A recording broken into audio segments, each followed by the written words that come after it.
به نام خدا. السلام علیکم هم میهنان عزیز. برنامه امروزی ما یعنی اون سری خبرها اختصاص دارد به بررسی سه مسئله خیلی مهم که هفته گذشته شاهدش بودیم. اما اجازه بدهید قبل از آنها یک مسئله خیلی مهم را من برایتان مطرح کنم.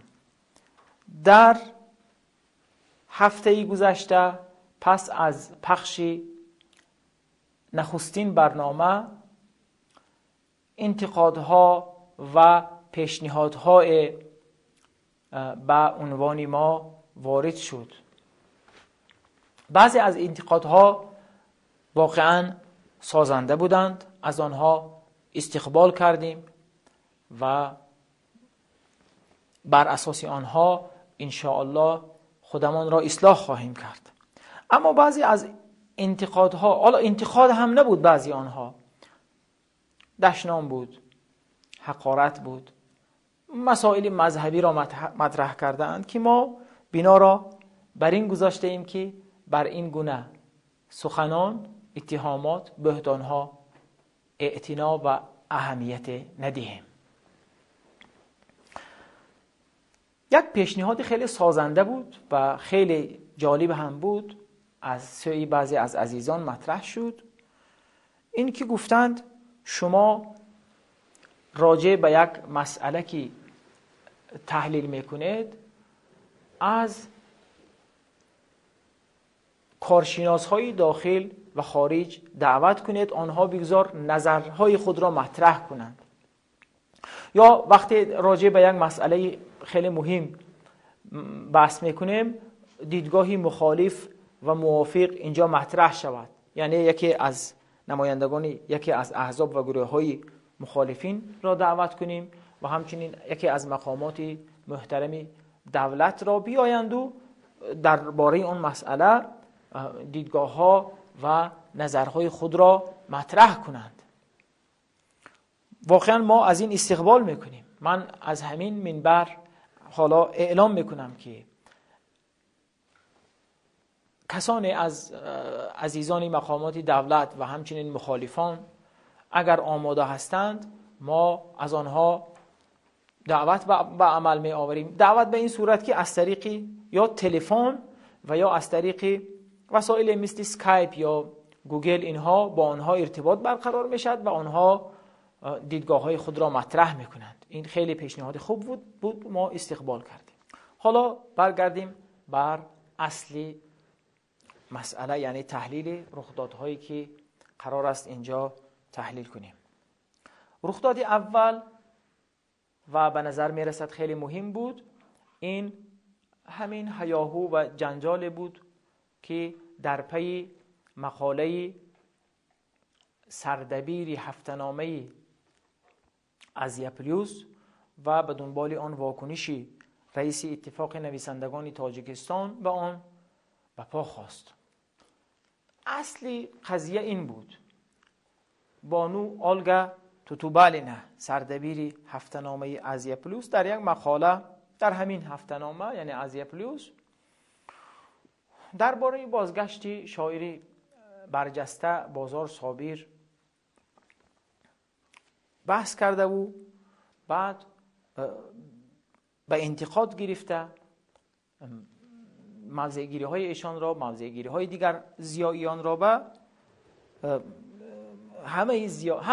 بسیاری از ضیائی های تاجیک را مصداق این سخنی لنین دانسته که لنین گفته است ضیائیان نه مغز بلکه نجاست ملتن میبخشید. حالا من عین همان حرفی که گفته اند را میخوانم. بعد تأکید میکند که این سخنان نه تنها نسبت به با استاد بازار صابر بلکه درباره بسیاری از ضیائی ها صدق میکنند. استاد مهمان بختی رئیس اتفاق نویسندگان تاجیکستان هم در واکنش به این مقاله گفتند که اگر ما از بالای این بانو شکایت کردیم، اولا سفارشی نبود، ثانیاً حالا من نص کلام ایشان را بخوانم از سامانه آزادگان میگویند وقتی که وی ما را میبخشید، حالا من عین نصی آن رو میخوانم، میبخشید بیننده های عزیز. وقتی وی ما را میبخشید گوه میگوید زیایی ها باید خب شینند. یک نفری که احتمال چنین ناخونی پای بهترین زیایی های تاجیک خدمت نکرده است، همه را حقارت کرده است. و نه تنها زیایی های تاجیک بلکه ملت را تحقیر کرده است. تصور کنید که همین خیل آدم در یگان کشور دنیا از جمله قرقیزستان، ترکمنستان و یا گرجستان می بود و نسبت زیایی ها همین گپ را می گفت، زیایی ها وی را پست می کردند یا بوز می کشیدند. حالا این نصی کلامی استاد مهمان بختی است. سپس هم می افزایند که در بسیاری موردها ما به فکر ژورنالیستان طرفدار هستیم. در روزنامه‌های هم دولتی و هم خصوصی فکرهای خوب میگویند. وقتی برای بهبودی جامعه، بهبودی یک کار، یک وزیر را تنقید میکنند ما چرا ضد ژورنالیستان براییم؟ اما تو بله نه، ملت را تحقیر کرده است. حالا این اصل قضیه. البته خودی این بانو هم در گفتگو با رادیو آزادی گفته است که نه، من بر همون موضعهای خودم هستم و فکرم را نمیخوام تغییر دهم. من گفته است که من آن زیایی های را در نظر داشتم که همچون زیایی رفتار نمی کنند. همه می دانند که چون این به نام روشنفکران خیلی زیادند. در این مورد صحبت من مشخصا از شاعری برگشته بود، بدون بردن نام های مشخص هم چون این زیایی ها زیادند. وی می افزایند در ملاقات های سالانه زیایی ها با رئیس جمهور همه می بینیم آنها را، همه می دانیم که مسئله های داغ جامعه را نمی بردارند، تنها از مشکلات شخصی خود گپ می زنند. من فکر نمی کنم که سزاوار این نام یعنی نام زیایی باشند. حالا این اصلی داستان بود. حالا اجازه بفرمایید چند نکته را درباره این، در اطراف این مسئله خدمت عزیزان عرض کنم. ببینید، اولا به کار بردن این کلمه ناپسندی نجاست درباره زیایی ها از طرف این بانو درست نیست. این را درست نمیدانم من. بالاخره اینها انسان هستند و انسان هم دارای کرامت است. نباید انسان را چنین نامید. اما با وجود این اصل این، دلیل این مسئله را درست میدانم. به عبارت دیگر، چرا این بانو آمده است و این حرفی، این سخن بد را نسبت به آنها به کار گرفته است؟ دلیلش چی بود؟ این دلیل درست است، کاملا درست است، من با او موافقم.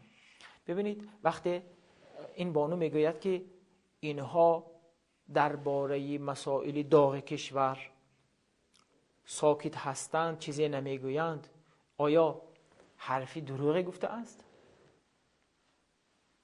آیا سخنش نادرست است؟ ما همه ساله نشستی داریم، نشست زیایی ها با رئیس جمهوری محترم.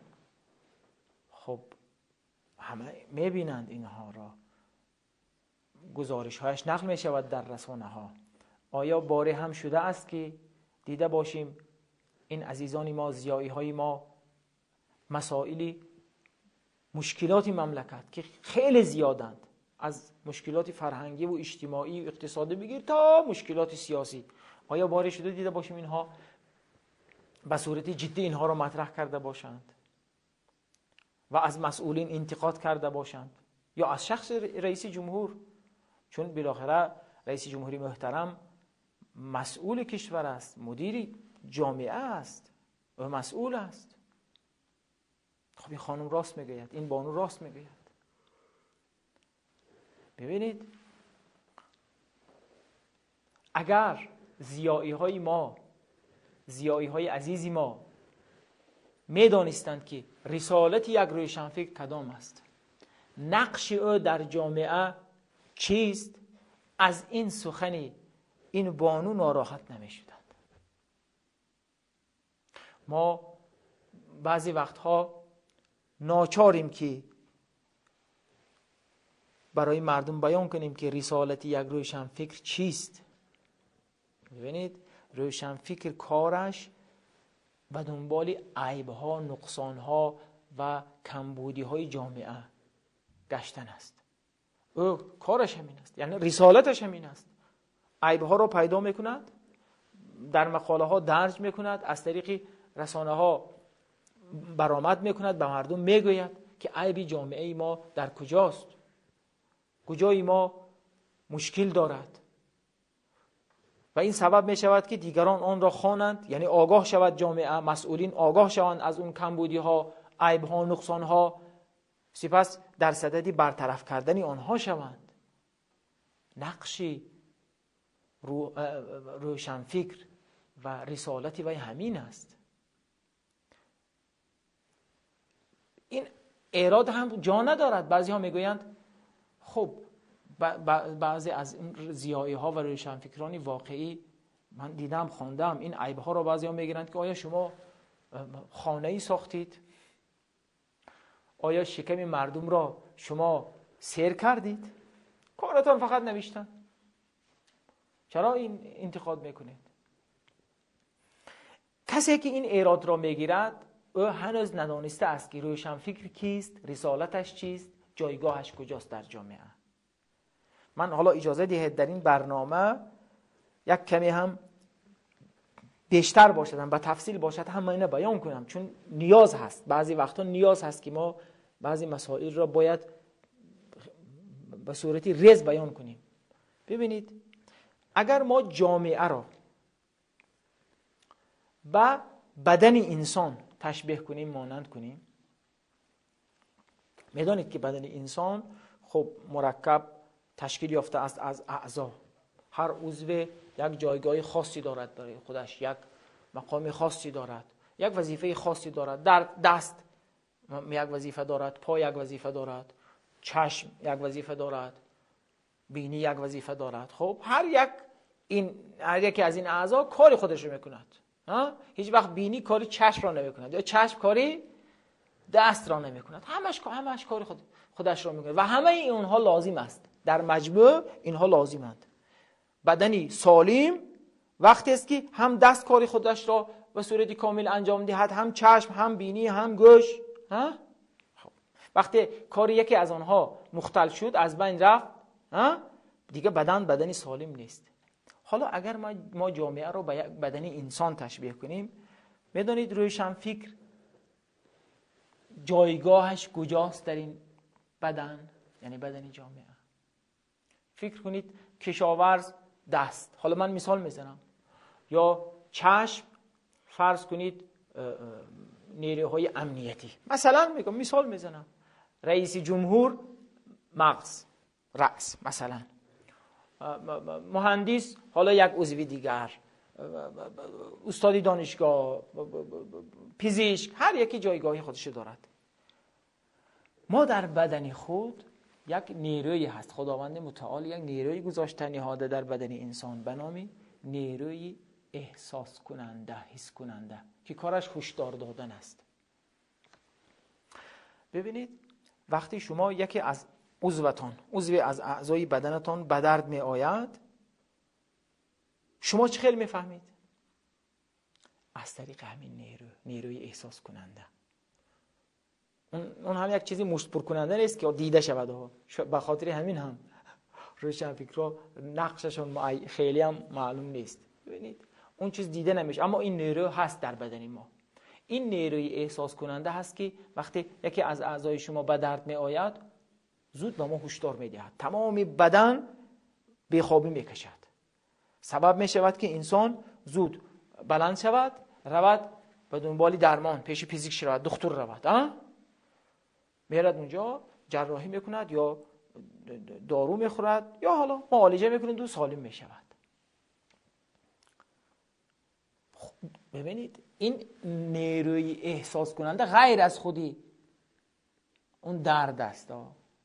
یعنی درد یک چیز، احساس درد یک چیز دیگر. برای بهتر معلوم شدن برای شما، من یک مریضی هست، برای بیماری هست، برای جذامی، شنیدید حتما، که متاسفانه خیلی بیماری خیلی بد است.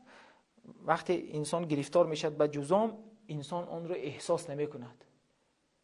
دست‌ها از بین میروند، لیکن درد احساس نمیکنید درد رو. بدی این درد این که انسان یک دفعه یعنی سقوط میکنه، یک دفعه نابود میشود.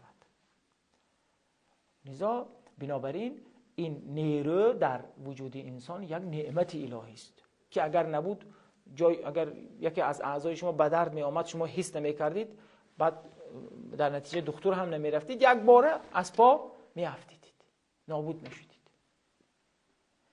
حالا روشنفکر و ضیایی در جامعه جایگاهش مثل همین نیروی چی؟ احساس کننده، حس کننده دردها.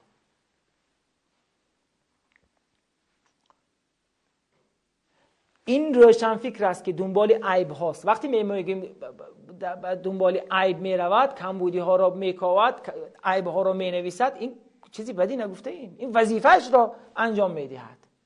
هر جامعه‌ای که روشنفکرش وظیفه‌اش را، نقشش را، رسالتش را انجام ندهد و جامعه یک دفعه مثل جزامی از هم میپاشد، از بین میرود.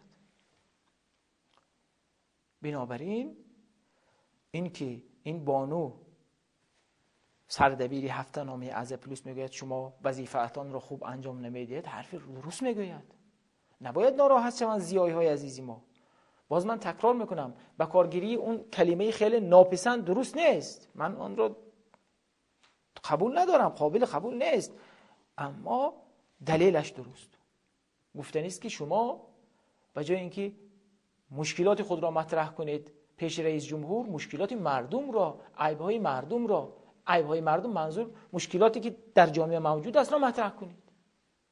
رسالتتان را به خوبی انجام نمیدهید شما. اینجا ما با این بانو 100% موافقم. یه مسئله دیگر که به نظرم مهم است این است که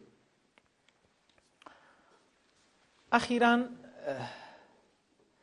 رحمت الله زائیروف رهبر حزب سوسیال دموکراتی تاجیکستان اعلام کرد که در انتخابات پرزیدنتی ماه نوامبر سال جاری همچون نامزد اشتراک میکند و این آمادگی خود را در یک سوال جواب در گروه آدناکلاسنیکی در اینترنت بیان داشته است، به این صورت که گفته است بدون خاکساری دروغین میخواهم بگویم که نامزدی یگانه در انتخابات پرزیدنتی نه تنها از جانب حزب‌ها و گروه‌های مخالف بلکه از طرف گروه‌های دموکراتی نیز باشم. نه برای آن که من بهترینم، من حاکمیت را دوست نمی‌دارم، من شهروند عادی راست قول به قدر کافی تحصیل دیده و مسئولیت شناس جمهوری تاجیکستان هستم. مهلت زیاد تبلیغات برده و انتظار بودم که داوطلبان دیگر هم برای نامزدی یگانه بودن پیدا میشوند که ظاهرا گفتنی است که دیگه کسی پیدا نشد. حالا باشد نامزدی خود را پیشبری میکنم و اعلان میدارم که این مسئولیت را برای وطن و خلق آن به عهده میگیرم. من پشتیبانی نیروهای دموکراتی، برای من پشتیبانی نیروهای دموکراتی لازم است. نیروهای دموکراتی هم باید سرجم آیند تا ما توانیم با کوشش یک جای کشور را به پا خیزانیم. البته به پا خیزانیم درست برداشت شود، یعنی بخوایم بسازیم، یعنی راه دیگر نداریم. خب این موضع‌گیری واقعا قابل ستودنی است، یعنی قابل ستایش است از سوی زائیروف که واقعا در جسارت و شجاعت این مرد کسی شکی ندارد. ما امروز نیاز داریم که دیگر احزاب و گروه‌های سیاسی هم خب در اطراف این مرد جمع شود، نه به اینکه حالا ایشان رو رهبر باشند و اینها پیرو، نه، با عنوان یک نامزدی ائتلافی احزاب جمع شوند، به عنوان یک نامزدی ائتلافی پیشبری کنند و کمکش کنند، مساعدتش کنند، چون انتخابات هم نیاز به کمک دارد، به خرج و اینها که نمیشد. نمیدونم چرا احزاب دیگر خاموشند، ساکتند. انتخابات نزدیک می شود اما شما میبینید صدای هنوز نیست، منتظری نمیدونم چی هستن اینها.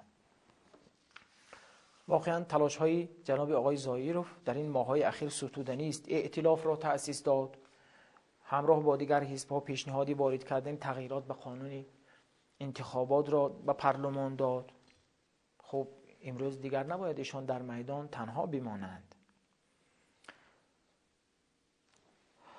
یه مسئله دیگر هست، اجازه بدید اون رو مطرح کنم.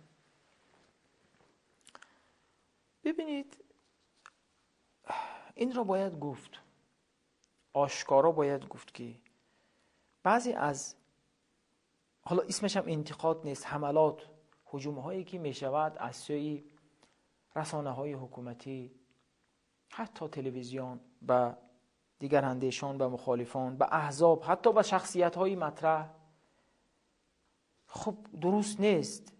ببینید امروز این رسانه‌ها، رسانه‌های حکومتی به مردم چنین وانمود میکنند، یعنی دو راه نشان میدن، میگویند که یا شما باید راضی باشید به همین وضع که نتیجهش آرامی است، حتی اگر بد هم باشد آرامی هست بالاخره. راه دیگر این که این احزاب بیایند به میدان، با اونها اجازه فعالیت داده شود و اون وقت نتیجهش می شود همون جنگی که سال 92 بود. دیگر راه سومی نیست. خب این درست نیست. این چرا دیگر راهی نیست؟ ما راه سومی هم داریم. چرا جنگ؟ چرا مخالفان و شخصیت ها به جنگ و به فتنه و اینا متهم میکنند؟ مگر آنها مریضند؟ ببخشید، مگر بیماری روانی اند؟ انسانی عاقل و خردمند که دنبال جنگ نیست. به عنوان یک شهروند، به عنوان یک تاجیک احساس مسئولیت میکند، حرف گفتن دارد، حرف برای گفتن دارد. قرار نیست فقط یک ایده خاصی احساس مسئولیت کنند، که همه باید وظیفه شناس باشند. لذا برای همین این تهمت ها، این بهتان ها خب از روی جوانمردی نیست. ببینید مثلا همین جناب حاجی داملا اکبری تورجانزاده که همه میشناسند، بنده خدا چند سال است که گلویش شاید دریده باشد، گفته باشد که من نه جنگ میخواهم نه من فتنه‌گرم، حتی نه من میخواهم پرزیدنت شوم. در مصاحبه هایش، در صحبت هایش، تا هر فرصتی که برایش پیش آمده این را مطرح کرده، اما باز هم به او تهمت را میزنند که تو جنگ خواهی، تو فتنه‌گری، تو میخواهی سالهای 92 باز جنگ بیاید. خب چرا این قصدن این کارها میشود؟ این درست است؟ این جوانمردی است؟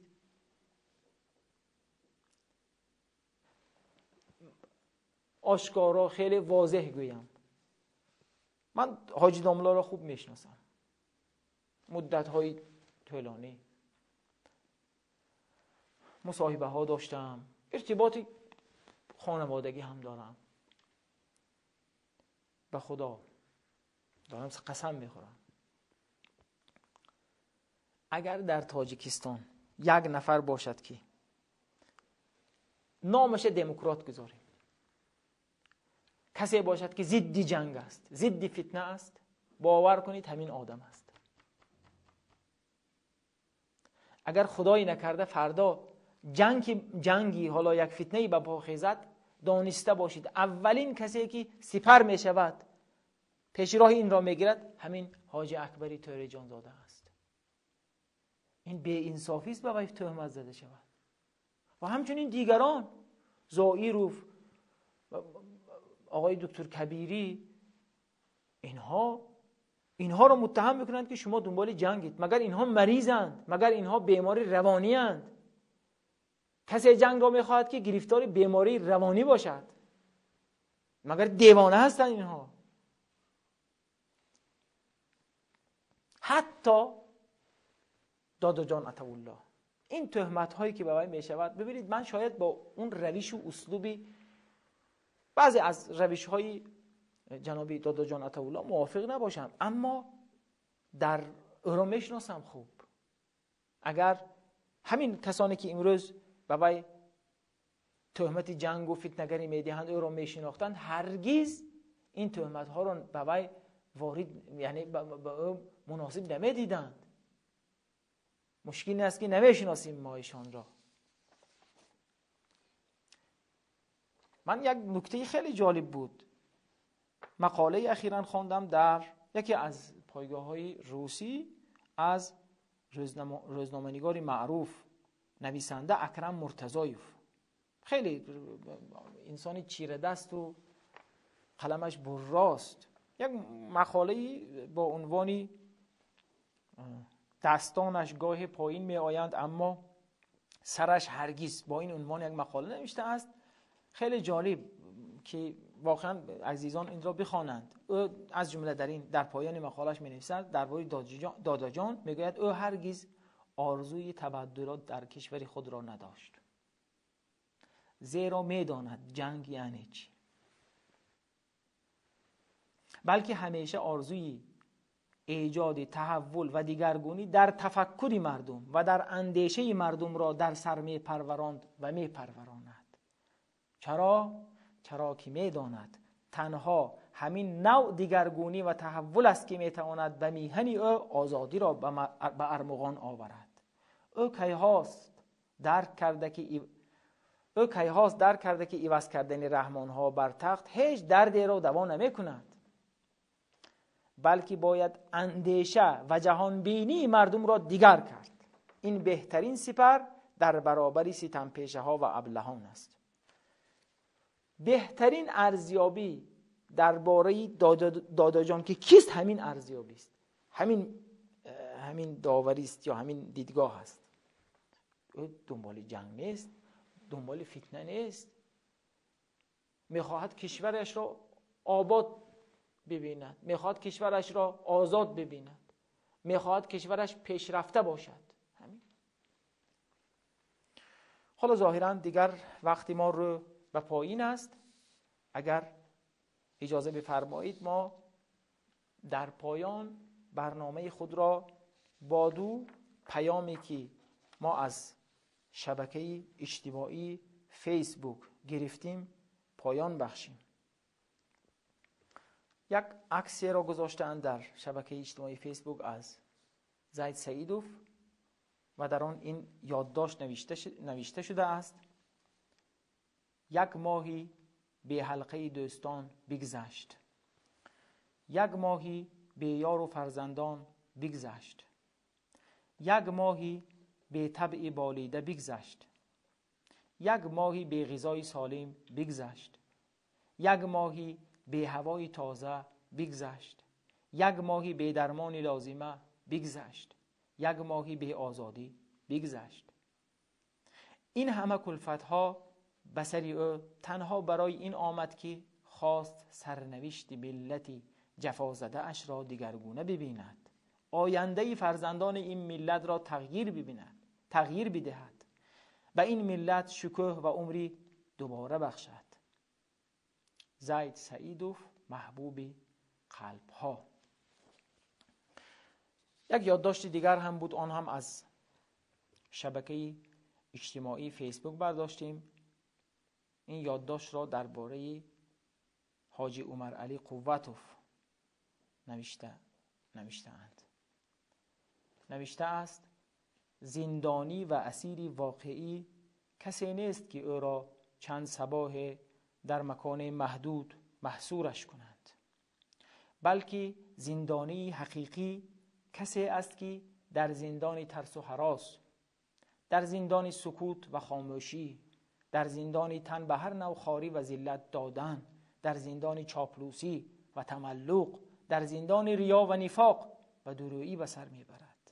امروز این حاجی عمر علی قوتوف نیست که زندانی و اسیر است و از تنفس در فضای بیرون محرومش کرده اند. او آزاد است، آزاد از ترس، آزاد از هراس، آزاد از خواری و آزاد از ذلت و پستی. بلکه این دیگران هستند که هرچند به ظاهر در فضای گشاد تنفس میکنند، ولی به واقع در حصار فضای نفس میکشند که پر از ترس است، پر از خوف است، پر از نفاق است، پر از درویی است، پر از ناجوانمردی است. حاجی عمر علی قوتوف که توانست سخن حق در برابر ستم پیشه بزند و حصار سکوت را بشکند و فاتح الباب گردد، آزاد است. خدایا هرچی زودتر این بنده ات را از زندان آزادش کنی.